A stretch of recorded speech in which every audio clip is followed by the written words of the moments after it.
अस्सलाम वालेकुम guys, hope all you are fine. आज जो हम लोगों ने टॉपिक पढ़ना है बहुत ही important from your exam point of view. Beta oxidation है सबसे पहले, फैटी एसिड ऑक्सीडेशन भी इसको कहते हैं। तो हम पहले डेफिनेशन देख लेते हैं। It is a removal of electrons, और इलेक्ट्रॉन्स किस फॉर्म में होंगे? वो हाइड्रोजन आइंस की फॉर्म में होंगे।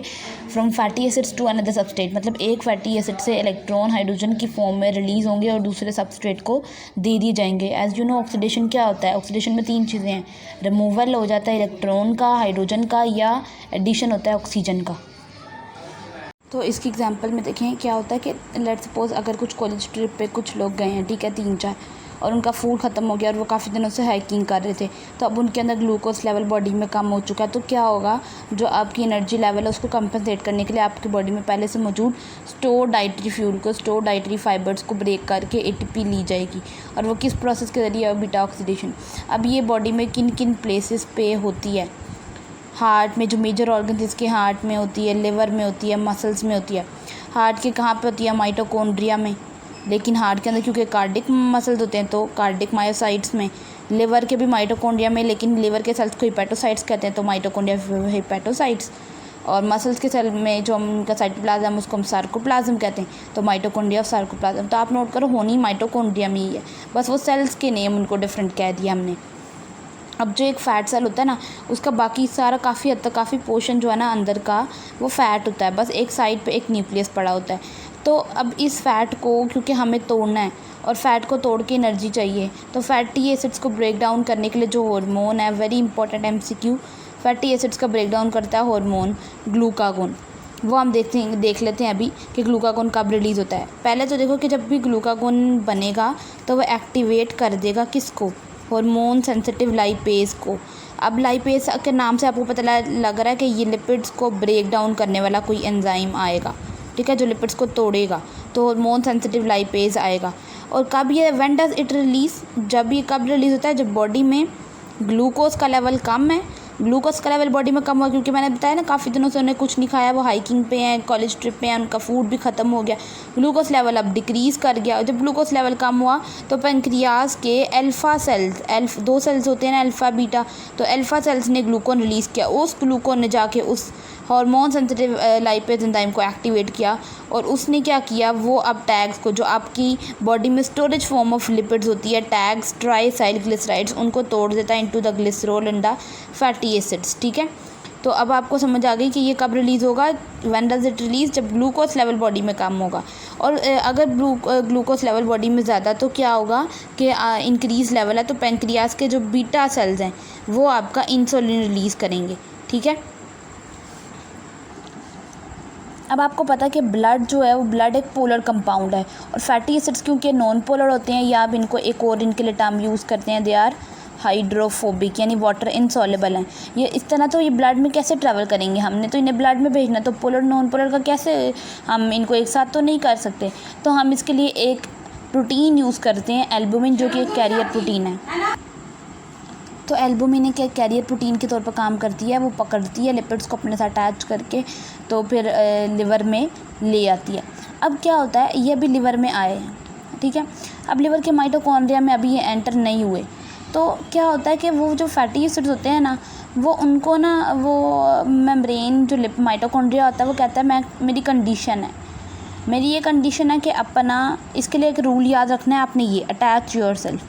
तो वो कहता है मैं आपको अकेले एक्सेप्ट नहीं करूँगा, आप अपने साथ को एंजाइम A को अटैच करो, attach your self with your को एंजाइम। तो उसको फिर जो है ना एंजाइम फैटी एसाइल को सिंथेटेज की मदद से फैटी एसिड को अपने साथ को एंजाइम को अटैच करना पड़ता है, फिर जाके कहीं वो उसको जो है ना एंटर होने देगा। तो अभी ये क्या हुआ, पहला स्टेप याद रखें, फैटी एसिड अकेला नहीं जाने पा रहा, वो उसको कहता है कि को एंजाइम अटैच करो, फिर वो सिंथेटेज एंजाइम की मदद से को एंजाइम अटैच हो जाता है। और क्योंकि इस प्रोसेस में एनर्जी कंज्यूम हो रही है, तो हमारे 2 ATP जो हैं वो 2 ADP बना रहे हैं, तो इस प्रोसेस में एनर्जी कंज्यूम हो रही है। आप सोच रहे होंगे कि हमने तो एनर्जी लेनी है, हमारा तो बॉडी में ग्लूकोज लेवल पहले से ही कम है, तो हम एनर्जी क्यों यहाँ पे इस्तेमाल कर रहे हैं, हमें तो बनानी है। तो अभी इसका जवाब आपको मिल जाएगा, क्योंकि आगे माइटोकॉन्ड्रिया माइटोकॉन्ड्रिया एक एनर्जी फॉर्मिंग ऑर्गेनेली है, इसके अंदर एनर्जी बहुत सारी बननी है, तो हमें थोड़ी सी अगर इस्तेमाल करके बहुत ज़्यादा मिल जाएगी तो वो हमारा कोई नुकसान नहीं है इसमें। अच्छा, एक मैं आपको चीज़ बड़ी बतानी थी, कॉमन बड़ी MCQ में आ जाती है, सिंथेज़ और सिंथेटेज़। सिंथेज़ वो एंजाइम होता है जो सिर्फ उस कंपाउंड को बना रहा होता है, ठीक है, जो भी कंपाउंड उसने एंजाइम ने बनाना है वो बना लेगा। लेकिन सिंथेटेज़ वो एंजाइम है जो कि वो कंपाउंड तो बनाता है लेकिन अपने साथ ATP को भी इन्वॉल्व करता है। जैसे देखो फैटी एसाइल को एंजाइम सिंथेटेज़, अभी सिंथेटेज़ क्या है, इसने 2 ATP को भी इन्वॉल्व किया और साथ में फैटी एसिड को एंजाइम भी दे दिया, तो ये दोनों काम कर दिए, एंजाइम कंपाउंड भी बना दिया एंजाइम ने और ATP भी दे दिए। लेकिन सिंथेज़ सिर्फ वो कंपाउंड बनाएगा, ATP नहीं देगा। अच्छा, अब हम जा रहे हैं अपना थोड़ा सा आगे फर्दर मूव कर रहे हैं कार्निटीन शटल की तरफ। अभी जो मैंने आपको ऊपर कंडीशन बताई कि फैटी एसिड को वो एक्सेप्ट नहीं कर रहा माइटोकॉन्ड्रिया, वो कहता है अपने साथ अटैच योर सेल्फ, और अटैच योर सेल्फ किसके साथ, कोएंजाइम, तो फिर वो फैटी एसिड को अपने साथ कोएंजाइम अटैच करना पड़ता है। और ये जो फैटी एसिड कोएंजाइम बना है is the precursor of beta oxidation. आपसे MCQ में पूछा जाता है कि what is the precursor of beta oxidation, so you should know that fatty acid coenzyme is the precursor of beta oxidation. तो fatty acyl coenzyme अब बन चुका और अब ये माइटोकॉन्ड्रिया की मेम्ब्रेन तक पहुंचा। ये मेम्ब्रेन माइटोकॉन्ड्रिया की थी, यहाँ पे ये माइटोकॉन्ड्रिया है। अब वो मेम्ब्रेन पे जब आया तो मेम्ब्रेन ने फिर नखरे दिखाए कि अब वो फिर कुछ नखरे दिखा के कुछ कंडीशंस कह रही है, भाई मेरी कुछ शर्तें हैं, मैं तुम्हें ऐसे एक्सेप्ट नहीं करूँगी, ठीक है। तो सेपरेट योर सेल्फ, वो रूल कह रही है कि मेरा ये रूल है कि तुम अपने आप को सेपरेट करो, क्या करो। अब वो फिर उसको फैटी एसाइल कोएंजाइम को फिर, क्योंकि उसने तो किसी ना किसी तरह एनर्जी हमें देनी है, एंटर तो होना ही है, तो उसको उसकी सारी शर्तें माननी पड़ रही हैं। तो वो उसकी कंडीशन थी कि सेपरेट करो, तो उसने कोएंजाइम अलग कर लिया, फैटी एसाइल को अलग कर लिया, ये दोनों अलग हो गए हैं, ठीक है। अब क्या होगा, अब फैटी एसाइल को फिर एक और कंडीशन पे यानी तारीख पे तारीख, शर्त पे शर्त वो दे जा रहा है माइटोकॉन्ड्रिया। वो अब कह रहा है चलो अब तुमने अपने आप को सेपरेट तो कर लिया, अब तुम हमारे एक मॉलिक्यूल कार्निटीन को अपने साथ अटैच करो और फिर मैं तुम्हें एक्सेप्ट करूँगा। देखो पहले उसने कहा अपने साथ कोएंजाइम लगाओ, उसने कोएंजाइम लगाया, जब वो मेम्ब्रेन तक पहुंचा मेम्ब्रेन ने कहा नहीं भाई मैं तो नहीं ऐसे एक्सेप्ट करूँगा, अलहदा हो जाओ, सेपरेट करो, वो सेपरेट हुआ। फिर अब वो उसने एक और कंडीशन दे दी, भाई अब कार्निटीन अब हमारा मॉलिक्यूल है, उसको अपने साथ अटैच करो। तो अब उस बेचारे को तो बड़ा मासूम है, फैटी एसिड हमारा बड़ा मासूम है, उसको एक्सेप्ट करना पड़ रही है शर्तें। तो वो फिर अब अपने साथ कार्निटीन भी अटैच करा, तो वो बन गया फैटी एसाइल कार्निटीन। अभी यहाँ तक अगर आपको कोई कन्फ्यूजन है you can ask me in the comments. अब फैटी एसाइल कार्निटीन फाइनली वो बन गया, उसकी सारी शर्तें सारी कंडीशंस पूरी करने के बाद वो अब माइटोकॉन्ड्रिया की मेम्ब्रेन से मैट्रिक्स में एंटर हो गया, ठीक है। अब देखो मैट्रिक्स की मेम्ब्रेन में अब वो कहता है, जब वो अंदर आ जाता है तो अब वो कहता है कि आप अपने आप को दोबारा सेपरेट करो, कभी कहता है अटैच करो, कभी कहता है सेपरेट करो। उस बेचारे को उस माइटोकॉन्ड्रिया को खुद नहीं पता मैं कर क्या ड्रामे रहा हूँ। तो देखो वो कहता है अब दोबारा सेपरेट करो, अब वो कहता है कार्निटीन रिमूव कर लो और फैटी एसाइल अलग हो जाओ। मैं दोबारा आपके लिए रिपीट कर रही हूँ। पहले उसने कहा कि मैं तुम्हें ऐसे एक्सेप्ट नहीं करूँगा, अपने साथ कोएंजाइम लगाओ। उसने बड़ी मुश्किल से जाके अपने साथ कोएंजाइम लगाया जो कि बीटा ऑक्सीडेशन का प्रीकर्सर बना। फिर जब वो आया ना मेम्ब्रेन तक तो उसने कहा जी अब अपने आप को सेपरेट करो, मुझे कोएंजाइम तो चाहिए नहीं, मुझे सिर्फ फैटी एसिड चाहिए। उसने फिर बड़ी मुश्किल से अपने आप को जी सेपरेट कराया। अब फिर उसने कंडीशन रख दी अपने साथ कार्निटीन अटैच कराओ, कार्निटीन अटैच करा लिया उसने। फिर जब दोबारा वो अंदर आया ना मैट्रिक्स में, अब फिर वो कहता है जी अपने आप को सेपरेट करो। तो ये बड़ा अपने याद रखना है कि सबसे पहले क्या अटैच हो रहा है और क्या सेपरेट हो रहा है। तो एंड पे अब ये कार्निटीन रिमूव हो गया, जिसको CAT2 एक एंजाइम CAT1 के पास भेज देता है। अभी इसको आप डिटेल में ना जाओ कि CAT1 CAT2 क्या है, सिर्फ ये याद रखो कि कार्निटीन जो रिमूव हुआ उसको CAT2 पकड़ के CAT1 को दे देता है और ये फैटी एसाइल अलग हो जाता है। और कैट का है कि कार्निटीन एसाइल ट्रांसफरेज जो कि ट्रांसफ़र कर देता है CAT2 से CAT1 पे कार्निटीन को, सिर्फ इतना आप याद रखो। तो फाइनली अब वो फैटी एसिड किसी तरह से अंदर एंटर हो चुका हुआ है और इसको हम अगर हम 16 कार्बन वाला तो हम इसको पॉलीमेटाइल कोई भी कह सकते हैं, फैटी एसाइल कोई भी कह सकते हैं। अब वो जो है फाइनली वो माइटोकॉन्ड्रिया के लिवर के माइटोकॉन्ड्रिया में एंटर हो चुका है। अब लिवर के माइटोकॉन्ड्रिया में जब एंटर होगा तब उसकी पहले बीटा ऑक्सीडेशन नहीं होगी, उसकी होगी फर्स्ट ऑक्सीडेशन। आपको पता है ये जो फंक्शनल ग्रुप का कार्बन होता है उसके साथ होता है अल्फ़ा कार्बन और उसके साथ वाला होता है बीटा कार्बन। तो अभी अल्फ़ा की हो रही है, अल्फ़ा की को हम कह रहे हैं फर्स्ट ऑक्सीडेशन। फर्स्ट ऑक्सीडेशन में क्या है, ये जो हमारे पास फैटी एसाइल कोए था या पाल्मिटाइल कोए, वो क्या करेगा, वो अपने यहाँ से उसके अंदर से 2 हाइड्रोजन रिमूव होंगे, यानी एक इस अल्फ़ा कार्बन से मूव होगा और एक बीटा कार्बन से, और वो दोनों हाइड्रोजन जो है FAD एक्सेप्ट करके FADH2 बना देगा। ठीक है, तो क्या हुआ, ये स्टेप हुआ और इससे बन गया इनाइल कोए। ये स्टेप ने बना दिया इनाइल कोए। यहाँ पे हो गई है फर्स्ट ऑक्सीडेशन और एक FADH2 बन गया है। और यहाँ पे एंजाइम डिहाइड्रोजिनेज, जहाँ पे भी FADH2 NADH इन्वॉल्व होते हैं उस स्टेप में हमेशा एंजाइम डिहाइड्रोजिनेज होता है। अब ये इनाइल कोए जो है ना, इसकी हाइड्रेशन होगी। हाइड्रेशन का मतलब होता है वाटर की एडिशन। इसमें वाटर ऐड होगा और वाटर के ऐड होने पे बन जाएगा बीटा हाइड्रोक्सी एसाइल कोए।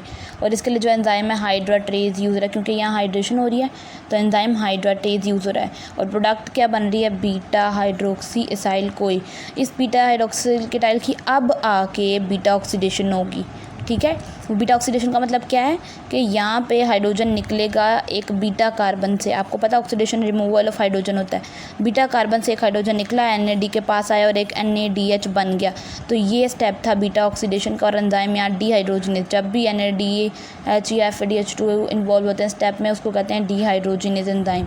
तो यहाँ बीटा ऑक्सीडेशन होगी क्योंकि बीटा कार्बन से एक हाइड्रोजन निकल के NAD को मिला और एक NADH बना, और यहाँ से जो प्रोडक्ट बन गया बीटा कीटो एसाइल को enzyme A। Beta hydroxy acyl से बीटा कीटो एसाइल को एंजाइम A बना। वो कीटो एसाइल को एंजाइम दो चीज़ों में स्प्लिट होता है। अब अपने 2 कार्बन को रिमूव करता है और बाकी 14 कार्बन रहते हैं। इस तरह 14 कार्बन 2-2 करके रिमूव होते जाते हैं। उनमें ये स्टेप्स रिपीट होते हैं। ये फर्स्ट ऑक्सीडेशन होती है, फिर बीटा ऑक्सीडेशन होती है, जब तक जो है उसके सारे फैटी एसिड ब्रेक डाउन नहीं हो जाते, ये होता रहता है। ठीक है, तो आपने ये याद रख लेना है। जब भी 2 कार्बन ब्रेक होते हैं, एक NADH बनता है, एक FADH2 बनता है और एक एसिटाइल को एंजाइम A। ये देखो, एक FADH2, एक NADH, एक एसिटाइल को एंजाइम A। तो ये 3 चीज़ें प्रोड्यूस होती हैं। तो वहाँ तक देखा हमने कि किस तरह फैटी एसिड ब्रेक डाउन होते हैं, एनर्जी देते हैं। तो अगर हम कह रहे हैं कि अगर कुछ ऐसा होता है कि odd number of fatty acid है, वो जो हमने पीछे कहा ना ये वाला, कि यहाँ पे जब तक वो टूटता रहेगा, क्योंकि ये 14 देखो ईवन नंबर है, ये 16 ईवन नंबर है, तो वो टूट के एंड पे 2 एसिटाइल रह जाएंगे। लेकिन अगर तो ओड नंबर ऑफ कार्बन है, लेट सपोज 13 वाला है, तो ओड नंबर में क्या होता है, पहले उसको प्रोपियोनाइल कोए कार्बोक्सिलेज उस मॉलिक्यूल उस फैटी एसिड पे एक्ट करेगा और उसको कन्वर्ट करेगा इंटा यहाँ पे मिथाइल मेनोनाइल कोएंजाइम में। और इस मिथाइल मेनोनाइल कोएंजाइम पे विटामिन B12 एक्ट करेगा, उसको बनाएगा सक्सिनाइल कोए। और सक्सिनाइल कोए से बनेगा हमारे पास जो सक्सिनाइल कोए एंटर हो जाएगा सिट्रिक एसिड साइकिल में। तो ये था कि अगर ओड नंबर कार्बन होते हैं तो थोड़ा सा एक ये 3-4 जो है स्टेप्स ऐड हो जाते हैं। और आपको पता है सिट्रिक एसिड साइकिल में ATP भी मिलता है, NADPH भी मिलते हैं, FADH2 भी मिलता है, GTP भी मिलता है। तो प्रोपियोनाइल ने मिथाइल मेलोनाइल बनाया, मिथाइल मेलोनाइल ने सक्सिनाइल कोए बनाया और वो सिट्रिक एसिड साइकिल में एंटर हो गया। तो ये उनके लिए जो odd number of fatty acids होते हैं, लाइक जैसे 13, 19 इस तरह करके। अब ये पैराऑक्सीसोमल क्या है, अगर तो जो हमने अभी पीछे मैकेनिज्म पढ़ा वो शॉर्ट चेन के लिए, मीडियम चेन के लिए था। अगर तो 22 फैटी एसिड्स वाली चेन होती है, ये बाद में